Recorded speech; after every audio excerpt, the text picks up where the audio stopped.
Today on Landline, the veterans finding a new mission through farming. You don't have to put the uniform on to still display the values.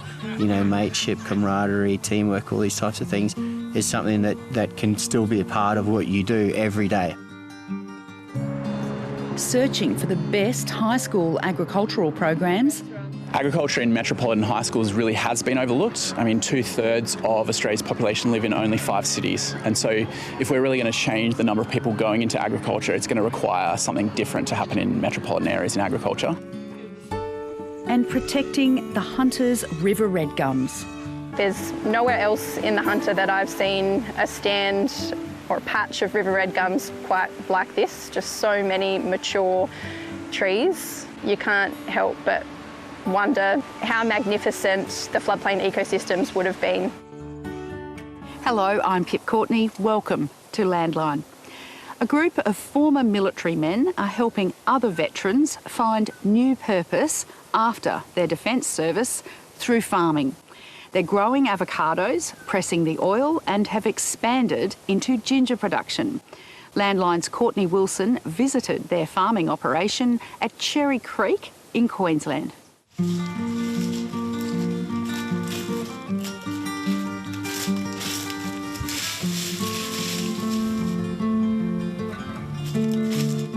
Angelo Leonardi appreciates the value of a hard day's work.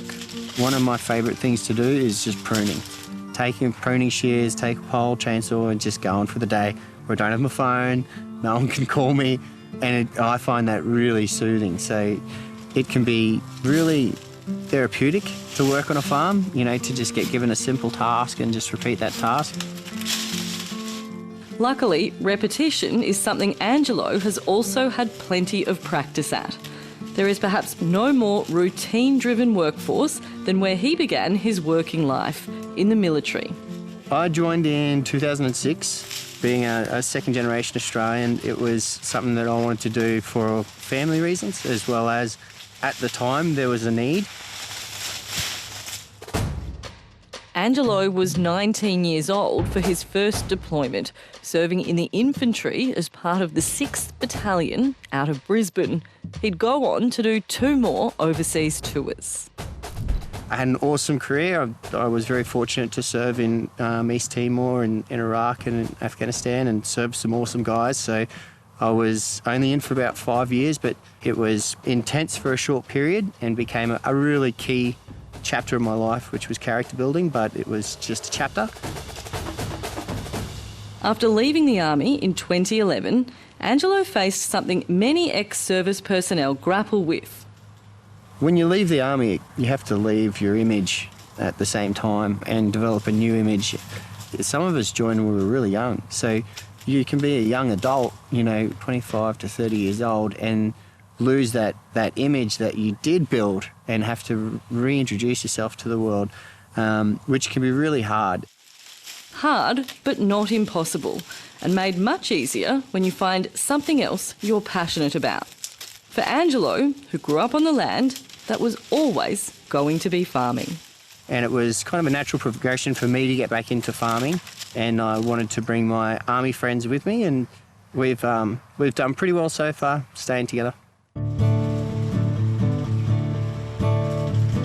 Cherry Creek Estate is near Blackbutt in Queensland's South Burnett. The main game here is avocados. There are about 300 hectares of managed orchards. Alongside Angelo is his older brother Salvatore, who spent 20 years working in the mining industry, and another ex-army mate, Cody Dennis. They joined forces 5 years ago, pooling their cash to buy their first farm. Angelo's a visionary. He's big picture this, big picture that. I am the little picture guy. I'm the details, pragmatic, more realistic of what's happening here right now at this very moment. Sammy, he's the workhorse. He's the workhorse. Doesn't matter if it's big picture, little picture, he just gets it done. The first year, and their first farm, it was just the 3 boys and about 2,000 trees. We harvested 72 tonnes and we just did it ourselves in between work and other jobs.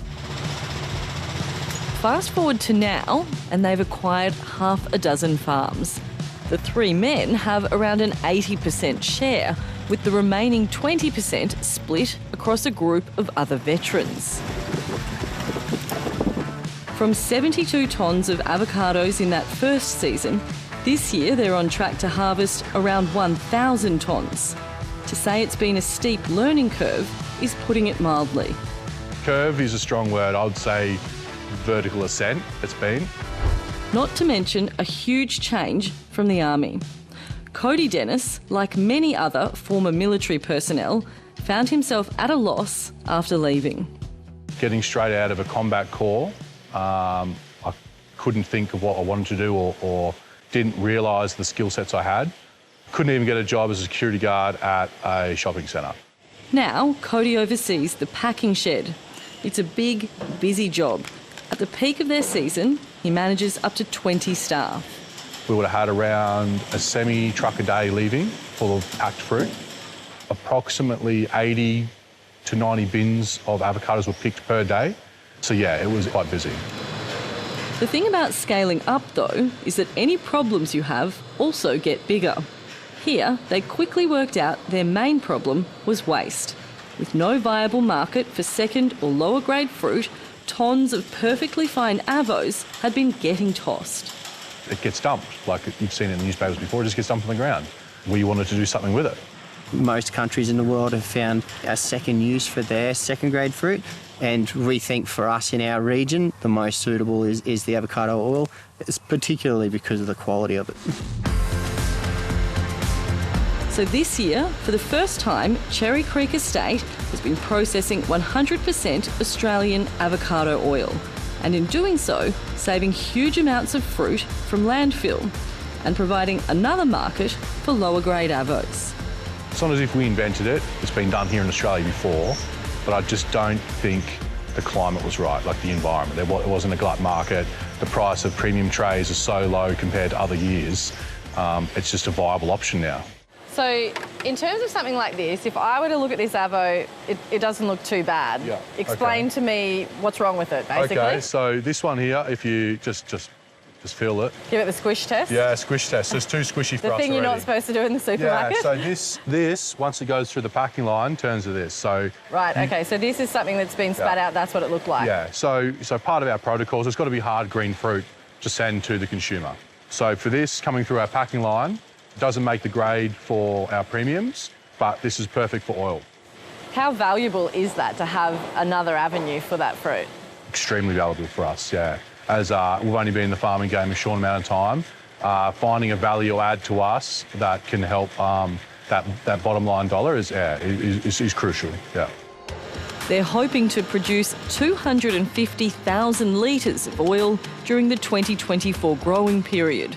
It's already hit the shelves in some independent grocery stores in Australia, and a recent trade trip to Hong Kong saw them secure an export deal into parts of Asia. They've also been buying lower grade fruit from other local farmers who can deliver direct to the oil plant. It gives them a second option. If we can help a little farmer get over the line for his next year, I'm more than happy to do that. So, Leo, one thing I want to know is what happens if the price for avocado goes way up high again? Yeah, so It still makes sense to make oil. it does. So all things are cycles, right? So we know that avocado prices are going to come back up sooner or later, and we've had to grow big enough so that the amount of trees that we have provides enough base supply of oil that anywhere where we go, whether it be wholesalers or export, we can provide them a base load of avocado oil so we can stay on the shelf irregardless of where we are, so just with the fruit from our trees.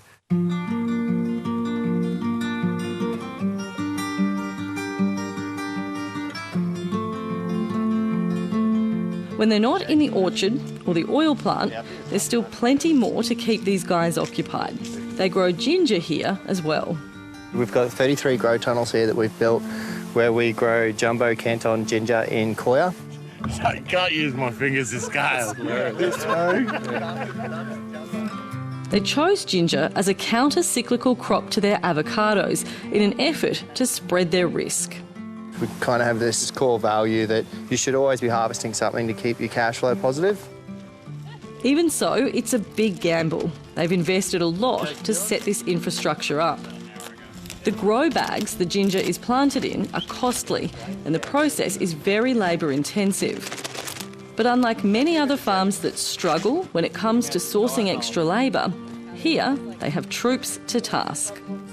One of our benefits is in that time period where we need people really quickly, we can send the SOS out to all the guys and they come running just like when we were in the army. So it's awesome to have their support in those critical times.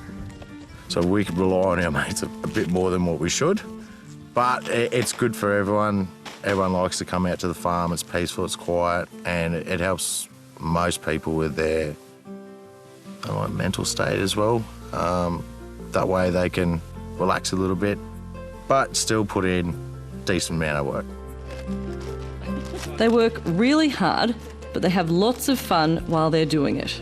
And it's evident that some of the more practical aspects of their time in the army have definitely been put into place here on the farm. Farmers have a lot of those similarities that army people have. You know, they can be very OCD with how they like things set out, just like we are. You know, a neat farm is a clean farm, a neat rifle is a good rifle, things like that. There is crossovers. Frameworks and systems is what the Army really got us to hone in on. And I think, you know, we surged up to 65 people here. So just managing 65 people, if you don't come from some form of background with those management skills, it'll fall apart real quick. It's been more than a decade since Angelo left the army, but the imprint it left on him is still very clear. He says that's the case for most people who have served, which is why keeping those connections is so valuable. Time is irrelevant, you know. Some guys we might not see for months, other guys we might not see for years, some guys we see every week, and it's just like it was when we were serving. In the army, there's a big emphasis on mateship, and that's clearly important here too. And the benefits of that extend beyond just extra hands on deck. They're taking some pretty big risks here, but they're all in it together. It's better to work together than work on your own. The opportunities only come to people that obviously work very hard for them. We have so many fallbacks now with all the different crops going through the oil, with the pack sheds. I don't stress as much as I used to now that the oil's up and running, but we've got to make that bit more successful yet. There are plans for much more to come here. Other innovations in the oil plant, with the ginger, and their goal is to have 60,000 avocado trees in the ground before 2030. I think we've all got pretty healthy appetites for risk. Yeah. Look, it's calculated risk. Yeah, it's risk first reward. You know, we can never, we've given it a good crack. That's what I'll say. Yeah. For Angelo Leonardi, it's also about showing there is life to be lived after the military. And as well as striving towards an end goal, how you get there is just as important. You don't have to put the uniform on to still display the values. You know, mateship, camaraderie, teamwork, all these types of things is something that can still be a part of what you do every day. For Salvatore Leonardi, the resident civilian, it's about building something worth passing on to the next generation. I'd like to be able to hand this over to my kids so they don't have to work so hard to be able to have something of their own. It's a famous Australian dream. Everyone wants that white picket fence. This one's just got a bigger fence.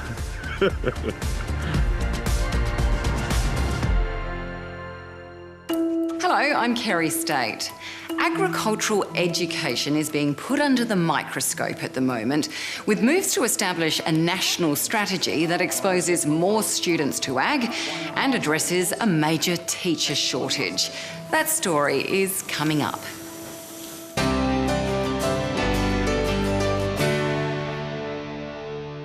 Hello, I'm Jane Norman. The Trade Minister is set to hold make or break talks on the EU trade deal on the sidelines of a summit in Japan. Don Farrell is there with a delegation of farming groups who have labelled the current offer from the European Union a dud. Australia and the EU have been locked in negotiations for 5 years and were hoping to clinch a deal before the next round of European Parliament elections mid-next year. But insiders say the existing offer would barely improve market access for Australian red meat, sugar and dairy producers and has not resolved the thorny issue of naming rights. The EU is Australia's third largest trading partner with two-way trade valued at close to $100 billion in 2021-22. The Federal Agriculture Minister Murray Watt has conceded the government's push to ban live sheep exports is affecting farmer confidence. Labor has committed to phasing out the trade at some stage after the next election. Farm groups are strongly opposed to the ban. At Senate estimates, the minister was asked about a recent farm confidence survey. So you are aware that currently in Western Australia, confidence is at minus 53%. What do you think's driving that, Minister? Well, I think there's a number of factors. I think it's quite possible that government decisions at state and federal level may have had an impact on those results. I'm not honest enough to acknowledge that, but I do think that in my opening statement I addressed the sharp falls we've seen in livestock prices, not just in Western Australia but around the country, that I think is having an impact on confidence. But the government's commodities forecaster has rejected claims the looming ban is contributing to the current collapse in livestock prices. According to the data, is there any link between the government's policy and the fall in livestock prices? Our assessment would be that's not the case. Like, there's clearly, the underlying drivers in these markets are related to climate, supply, the rebuilding of the national herd and flock. We're seeing the same impact on prices in the east as we are in the west. The nation's farm lobby has elected a new president. David Jahinki replaces Fiona Simpson, who's stepping down from the National Farmers Federation after 7 years in the role.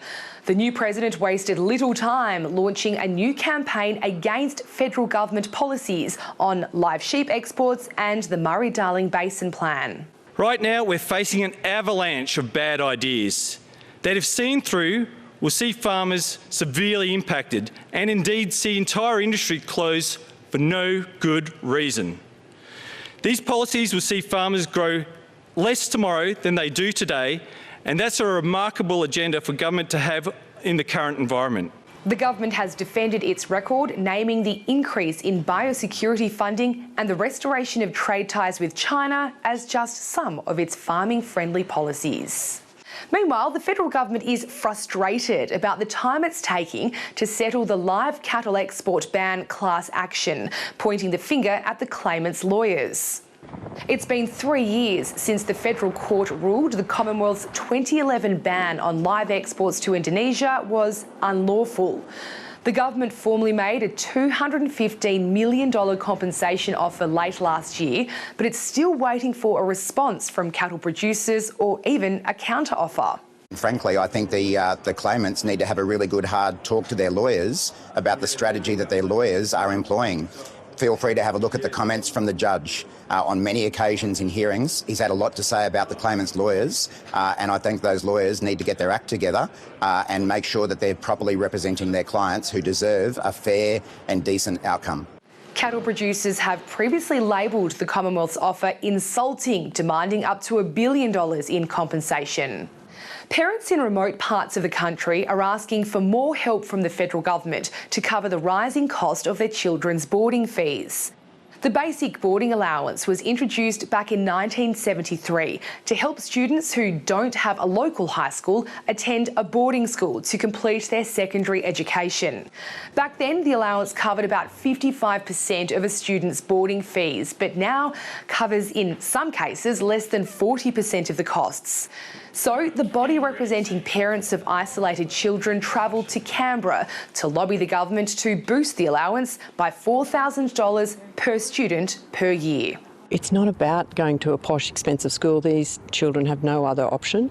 They need to go to boarding school to complete their compulsory education. Some of them are thousand kilometres. They might be educated in Brisbane and they come from the Gulf of Carpentaria or northern Western Australia, and they have to get to Perth to attend boarding school. About 4,000 students currently receive the allowance. And that's Landline News.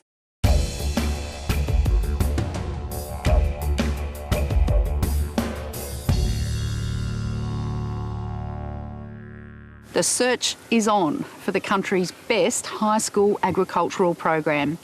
It's part of a national strategy to improve teaching resources, counter negative perceptions of ag and attract more students. And as Landline's Kerry State discovered, one of the most successful schools identified so far is right in the middle of Sydney.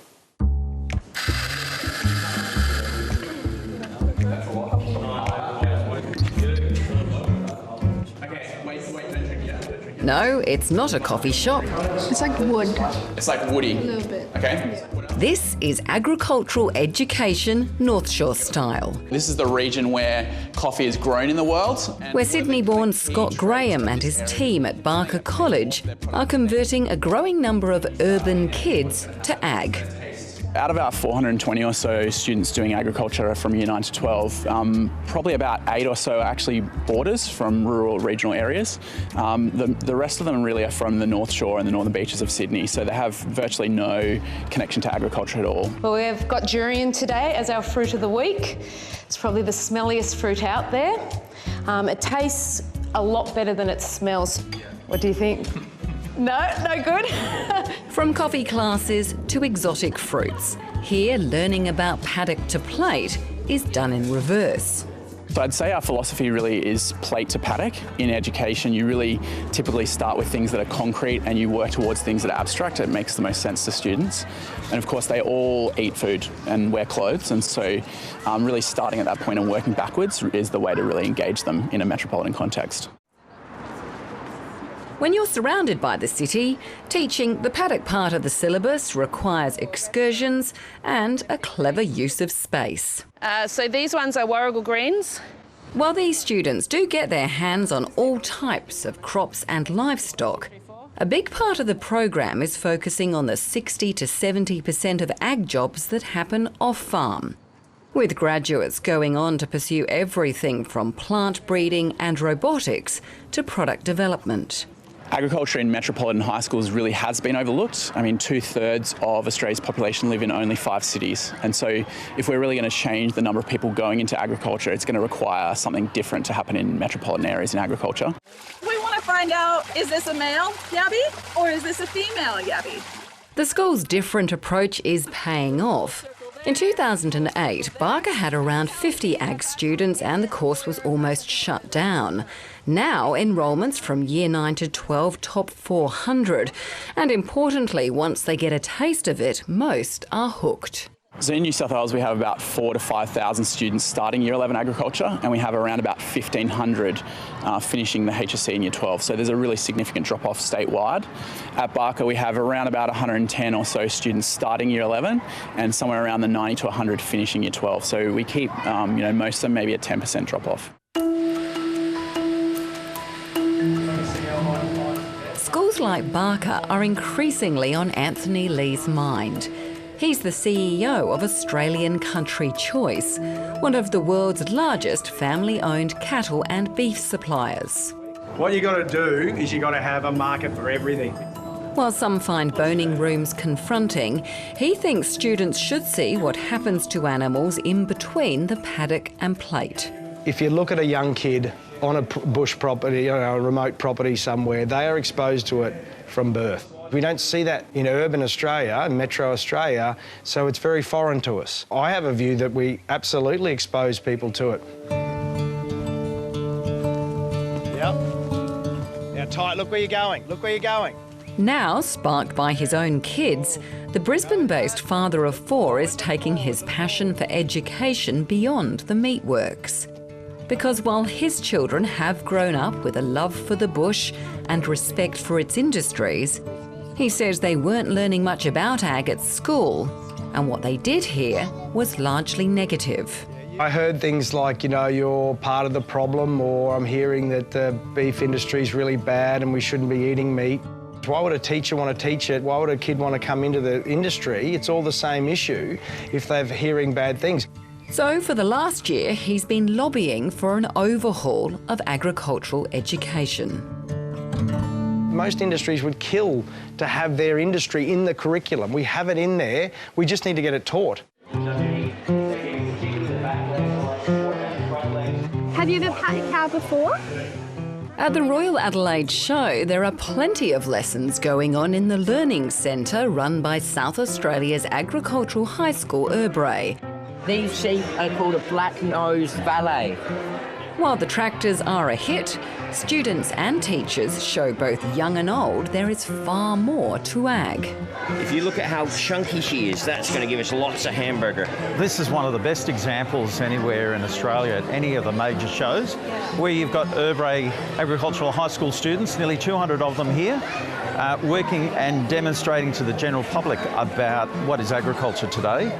But Luciano Massiti, who heads up Australia's Primary Industries Education Foundation, says while there is plenty of interest in here, interest in schools generally drops off when ag is no longer compulsory. There's lots of opportunities for kids to learn about agriculture. Once they hit high school, then there's less opportunity. So I think we need to bolster that all the way through. So Anthony Lee's call for action has now led to a national working group that brings together industries, research and development corporations and educators. I don't think we're coordinated. That is the biggest thing. I think, it's not about Victoria or New South. It's not about cotton or beef. It's about agriculture in Australia. And we need a coordinated plan, and we need a coordinated effort about how we get to all schools right around Australia. Phase 1 is to identify the best agricultural education programs. And in South Australia's Riverland is a high school with a program that's been described by educators as gold standard.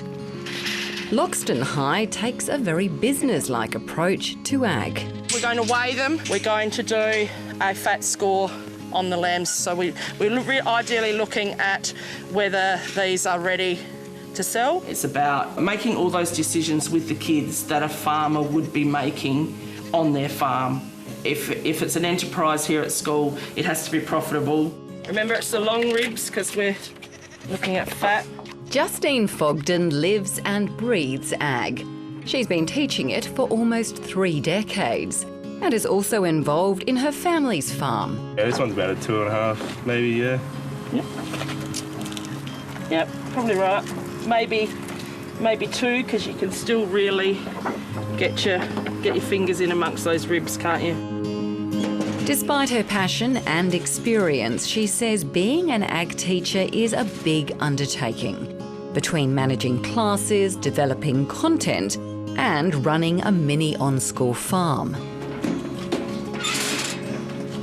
54 kilos. Sometimes it's a detriment that there's actually so many careers and so many areas that you can fit into agriculture. It's actually hard to expose kids to the full range. I'm probably running 10 or 12 different enterprises here, and I need to be at industry best practice for each of those to be successful. It's a big ask, especially with the ag teacher shortage worsening in Australia and many schools struggling to fill vacancies. We've had a lot of teachers who've retired and some that have left the system. And so from that perspective, there's a great deal of non-trained agriculture teachers that are in schools at the moment. Agriculture teacher training varies from state to state.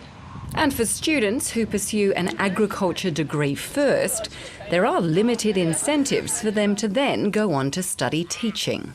There's 7 jobs for every graduate that graduates from an agricultural degree. So there's lots of choices. So to then go and do another 18 months to 2 years to get your Masters of Teaching and then come out on maybe even a lower salary than what you would have graduated on 2 years ago, and increase your HECS debt. So getting industry involved in ag education is vital for its survival and success. We bring all the fruit back into this shed. And in a region like the Riverland, there is no shortage of experts just down the road from the school. And then we apply. Today, Justine has brought her students to a local packing plant, where owner Michael Ingerson is only too happy to show what modern-day processing looks like. I think it's really important that we get kids involved and show them the level of technology that's now in agriculture. We've come a long way from the years past, and the level of technology in IT and robotics in the industry now is substantial. Opportunities like this have dropped off during the pandemic. While Justine Fogden says industries are providing more online resources, the chair of the National Working Group says there's a lot of room for improvement. I think we could be making it a lot more dynamic for future-focused jobs. I think the jobs that we have now probably aren't the jobs 15 to 20 years from now. And I think our kids they're on top of that. You're listening to VCE Agricultural and Horticultural Studies with Miss Hobbs. OK, let's get into it. Someone who's taken the lack of resources into her own hands is Louise Hobbs, who started a podcast to help students prepare for assessments, which has reached well beyond her own school. I literally started it for 5 students and it ended up reaching thousands. That one there's a little trotter. Yeah. That'd be a good show sheep, that one. Yeah. Trots around. Yeah. Louise is passionate about making agriculture something to aspire to. But despite coming from a progressive family farm at Coniva in Victoria, she didn't feel that way not so long ago. When I went through high school myself, I got to my year 11 and 12 and the ag teacher, she said, "Oh, do you want to do ag?" And I said, "Oh, no, why would I want to do that?" Because I didn't see it as something that would be useful to me. But after studying science and business management at university, she decided to pursue education through the Teach for Australia program, which led to her first placement at Garrote College, a small rural school with 80 students. Oh, Kai, that's amazing. Oh my goodness, everyone look at Kai's. They look so good. And much to her surprise, she was allocated Ag Studies, which has become her favourite subject, despite initially feeling underqualified. And now cut down there and keep cutting down those holes. I was like, why am I teaching ag? So we really need to improve the understanding of both schools and teachers that are training in science, that ag is science, and if you train for science, you should also be able to teach ag. And give that a squeeze. Do you see all the bubbles coming out? We need to diversify how we talk about agriculture. We need to talk about STEM. We need to talk about science, biology, English, agribusiness. I think there's so much potential for agriculture to sort of, I guess, plug into all the different streams of education. Now, seaweed's a biostimulant, so does anybody know what does that mean? And tap into the big issues like sustainability, food security and climate change. OK, so we'll add our water now, so we're mimicking a rain event. Ag is maybe the best place to do something about those things. When it comes to the top students academically, they're really attracted to those things, and in fact they often pick agriculture for that reason. A desire to attract top students has also prompted Barker College to ditch one of the more traditional parts of ag education. I think for schools that show animals, often the number one thing that people think about agriculture is that it's just showing animals, and that's the main focus of it, and that's really not what we're about. We want to have it seen as on par with sciences like biology and chemistry and physics and business studies and those kind of subjects. And so to get those higher academic ability students, it needs to be seen as more academic in its nature. Do you think there is too much focus placed on showing livestock? I do it a lot differently to some schools. They've learnt cattle husbandry, they've learnt how to show cattle, they've learnt how to assess cattle. That we're currently assessing the carcass results from the show. We're looking at how the abattoirs works. We've talked about the markets. So the showing side of it for me is this much. From school to school, state to state, and industry to industry, Oh, beautiful. Okay, someone go around. We want to pick those poos up. there are many different approaches to agricultural education. Once you've got your water in there, mix it up. And while diversity is one of the selling points of ag, it also muddies the water for those trying to find a clear path forward to create and fund a national plan. Anthony Lee expects the next couple of years to be difficult, but he believes if all the players can stay focused, Australia's second biggest industry has a much better chance of reaching the workforce it needs in the future. We have the resources, we have the capacity, we are essential service, we're always going to be here. We have everything going for us to actually affect this change, and it's up to us as the industry and the people within it to make it happen.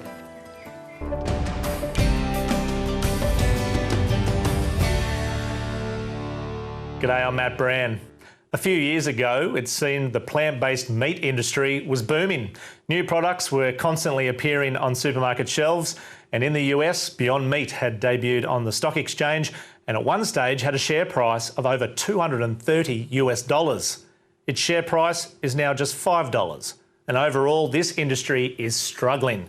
Sales are down, companies are merging, some companies have just disappeared. Food futurist Tony Hunter, he's been following this sector for years. I asked for his thoughts on what is going wrong. Well, I think the main thing we're looking at there, Matt, is that, fundamentally, a lot of the products, many of them actually don't taste good. And as any large food company knows, if your products don't taste good, the long-term future of your product is in doubt. My view is that for a product to be successful, I like to use the acronym TECH, T-E-C-H. First of all, it has to be tasty, then it has to be easy to use and easy to find, then it has to be cheap, and then it has to be healthy for the people and for the planet. If you get all of those, you've got a successful product, and each one is a hurdle. If you don't get over the tasty hurdle, you're not going to have a long-term future.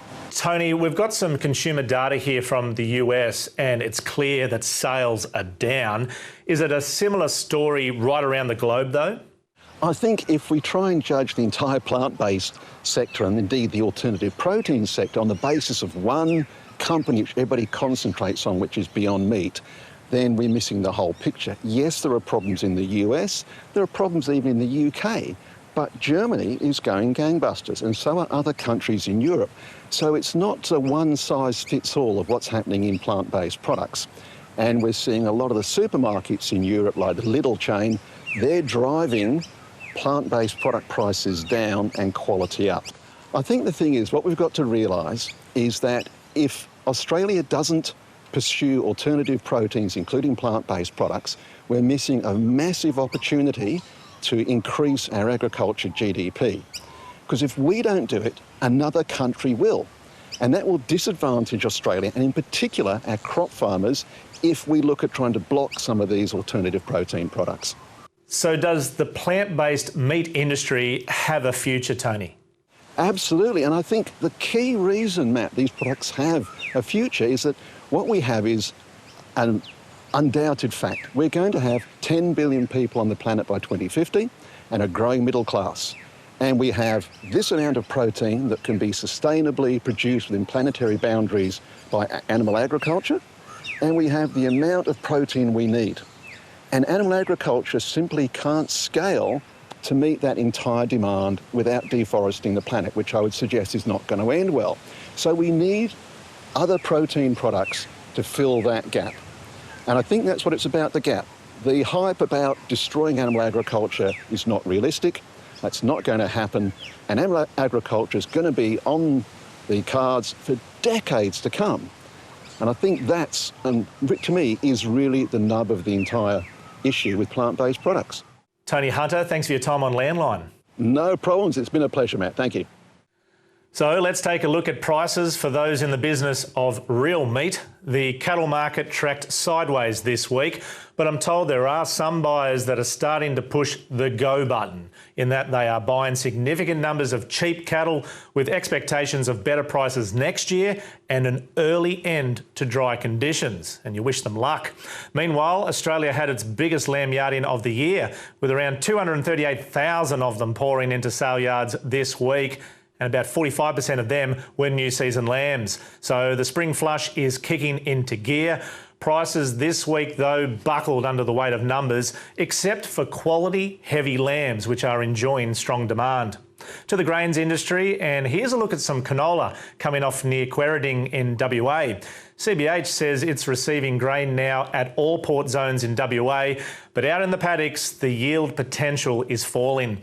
The Grain Industry Association of WA says the worst case scenario has eventuated this month right across the grain growing regions, and that unseasonably hot, windy conditions has resulted in the WA crop forecast falling by 500,000 tonnes compared to last month. As for prices, northern ports in the east continue to trade at a premium, and I'm told the harvest is already wrapped up for a lot of growers on the west coast of South Australia. Growers near Ceduna battled with frosts and mice this year, but apparently yields were pretty good.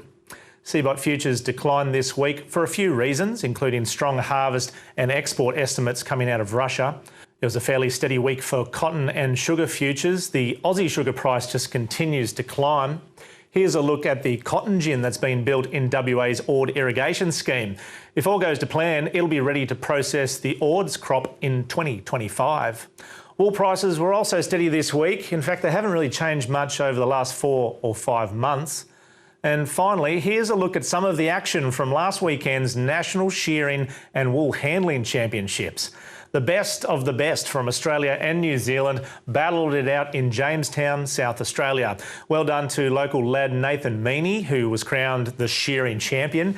And congratulations to John Dalla and Andrew Murray, who scored a win against the Kiwis in the blade shearing test, which is Australia's first win since the competition started in 2010.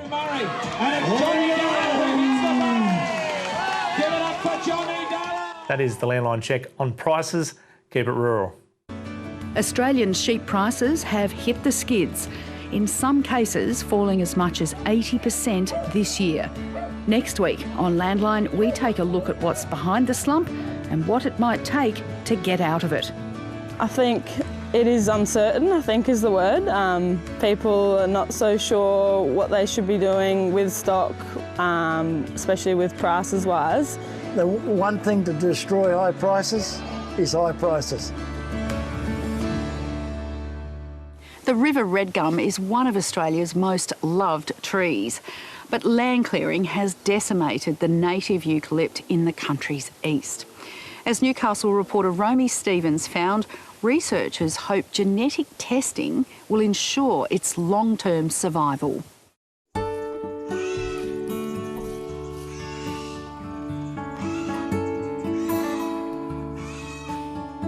Nestled among the thousands of trees that line the Hunter River in eastern New South Wales is a spectacular river red gum. Its many branches span in all directions, triggering fond memories for Wonnarua man Laurie Perry. We used to swing off it put the rope on and swing off it, and away you go out into the water. You know, we weren't scared of snakes or anything like that at the time, or we just kids having fun.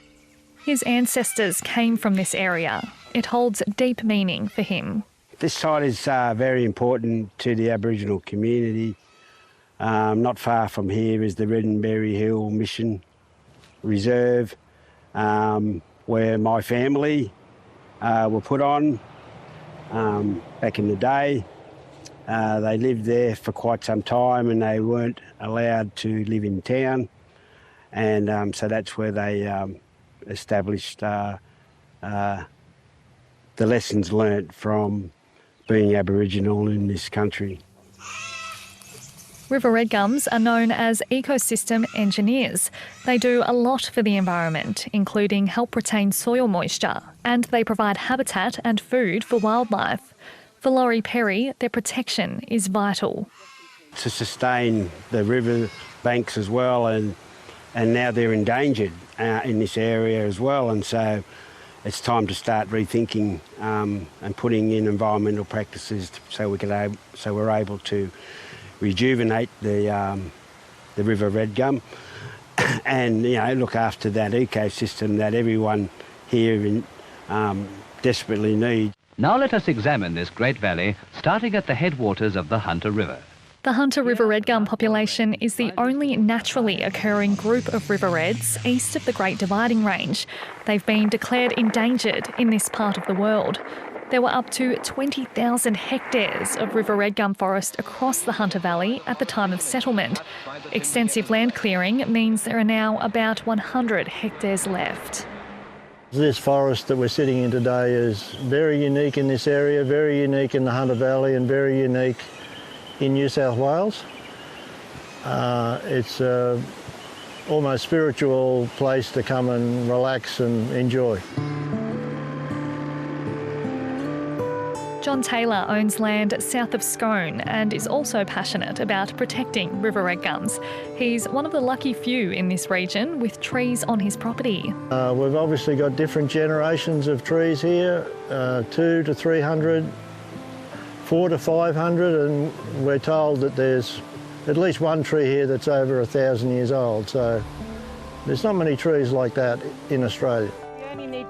He's working with researchers to better understand them. In the not too distant past, this was part of a continuum of a much, much bigger population that was coming along across the whole state, across the whole region. There's nowhere else in the Hunter that I've seen a stand or a patch of river red gums quite like this, just so many mature trees. I said to some of my colleagues, it really is like peering through a little window to the past, and you can't help but wonder how magnificent the floodplain ecosystems would have been. They're testing the DNA in leaves as part of a genetic diversity project. Genetic diversity is as important for natural populations of plants and animals as what it is in our crops. It's what enables our populations to adapt to climate change or to be able to resist disease. Genetic diversity is the range of different inherited traits within a species. If a population has high genetic diversity, it's more likely to resist disease, pests and changes in climate. We've seen relatively low levels of genetic diversity in many of the small and isolated hunter populations in comparison to the populations out west. Trees are also more likely to produce seed if the traits within a population are unique. But what's particularly interesting with ukes and relevance to the genetics is they don't like crossing or pollinating with close siblings or plants that they're really closely related to. So it needs to be enough genetic diversity in a population so when the pollen from one tree lands on the flower of another plant, it needs to not be too closely related or you won't get seed. Scientists are creating a large online database with the information they're gathering. Anyone interested in planting river red gums will be able to visit the website and see what type of seeds they should source. That will ensure the DNA within plantings isn't too similar to the surrounding trees. One of the messages that we want to ensure comes across all the fantastic stakeholders that are interested in doing restoration is how to source materials so that we can maximise this resilience and these self-sustaining populations. This project isn't just about planting more genetically diverse trees. Researchers hope the work they're doing will help make river red gums in this region more resilient to climate change. What is currently being experienced far north, up in the Namoi River catchment, for example, is what the hunters predicted to be experiencing under climate change. So if we want to get those pre-adapted or climate-ready seed and bring them into the hunter, we're not only increasing genetic diversity, we're increasing the likelihood of these populations being able to adjust or thrive despite climate change. So I'm just going to put these samples in silica beads to keep them dry. Why do you need to keep them dry? So we want to make sure that by the time the samples get to the lab in the next few days that the DNA is still intact. For example, that we're not accidentally extracting DNA from the mould. Heat and wet can degrade the DNA. Each sample has a barcode. As technology improves, the cost of analysing samples goes down. We've all heard about genomics and the Human Genome Project and how we can get our genomes analysed. It's the same thing in this field, in restoration and conservation genetics. It's much, much more cost-effective now. Tricia Hogben and her team are already using their findings to guide plantings. Landholders along the Wollombi Brook are trying to enhance the strip of vegetation along the water's edge. But they started planting river red gums before the Genetic Diversity Project, so the seedlings currently have similar DNA. What are these plantings here? So what we have some young river red gum seedlings that have been planted as part of a Broke Bulga land care project. We have 3 landholders who are keen to restore river red gums to this section of Wollombi Brook. So what we did is we genotyped the mother trees, or the trees where they source their seed from, and we also genotyped all the seedlings. And so we have insight into the level of genetic diversity in river red gum along Wollombi Brook, and also the level of selfing within the seedlings. So is this the Genetic Diversity Project coming to life? Yep, well and truly. So what we know now is that the population where the seed was sourced has relatively low levels of genetic diversity in comparison to the populations out west. So for this restoration project to be viable in the long term, we'd like to restore some, add some genetic diversity from elsewhere. It will be vital for scientists to communicate their findings with the community. After all, it's councils, local coal mining operations and community groups who will be carrying out the plantings. They're doing that through workshops, which are gaining plenty of interest. We do a lot of tree planting, especially for the river red gum, so we want to make sure all the work we do with our community volunteers and all the work we've done over many years has the genetic diversity to help. Hopefully in 120, 150 years they're still growing strong. Coal mining's only around for as long as the coal resource is there. So it's important that the land that we manage to leave a legacy, we want to improve it from the previous practices that occurred before there and the fragmentation that has occurred. Genetic diversity isn't the only threat to river red gums. Intensive agriculture, urbanisation, weeds and climate change are also putting pressure on the trees. But those involved in the project are optimistic about how science is helping protect one of the country's most loved species. Too often we've just gone in and done things blindly without knowing what we're doing, and this red gum forest and the fact that we had 20,000 hectares and now we've only got 100 is just indicative of things we've done without scientific knowledge. So we need to know more about what we've got before it's gone. So we've got a chance to protect it and preserve it so that it's here for forever. So see the point? Collaboration between scientists and landholders will be key to the project's success. Over 70% of land in New South Wales is privately owned. So without working and collaborating with private landholders, we won't be able to conserve and improve the health of some of these species. With such a high number of threatened species, a really limited window of which to act, it just can't be done alone or in silos, so we really do need to work together. There's hope the research will also complement Indigenous land management to give river red gums the best chance of survival. If we work together and approach it together and listen to what the land is telling us, and the land can speak, it's just how you listen to it. They really are majestic trees. And that's the show for today. But there's time for the all-important climate outlook from the Bureau. From all the team, until next time, bye for now. Welcome to the Bureau's long-range forecast for November 2023 to January 2024. We're likely to see warm and dry conditions continue across most of Australia. But first, let's look at recent conditions. Dry conditions continued across most of the country, with large parts of southwestern, central and eastern Australia receiving very much below average rainfall. Daytime temperatures were very much above average for large parts of western, northern and eastern Australia. October daytime temperature records were set at some locations in Western Australia and the Northern Territory, including Nucky Lagoon, Carnarvon Airport and Rottnest Island. Soil moisture levels are below or very much below average across most of the country. The dry landscape combined with warm temperatures contributed to bushfires in many locations in northern and eastern Australia. Water storages in many regions have fallen. Storages in the Murray-Darling Basin and the New South Wales coast are down 6% from last year. Storages along the Queensland coast, in the South Australian Gulf and the South West coast are down 10%. In November, there is a high chance of below average rainfall for most of Australia.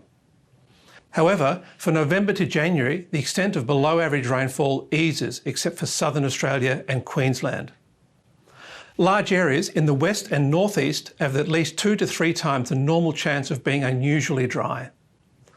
Lower than average stream flows are likely for nearly all forecast locations.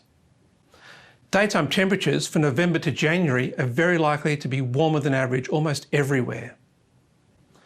There is a very high chance of unusually warm days for most of the country. Warmer than usual overnight temperatures are also very likely across most of the country. The tropical cyclone season is from November to April. The Australian region is likely to experience a below average number of tropical cyclones and tropical lows this season.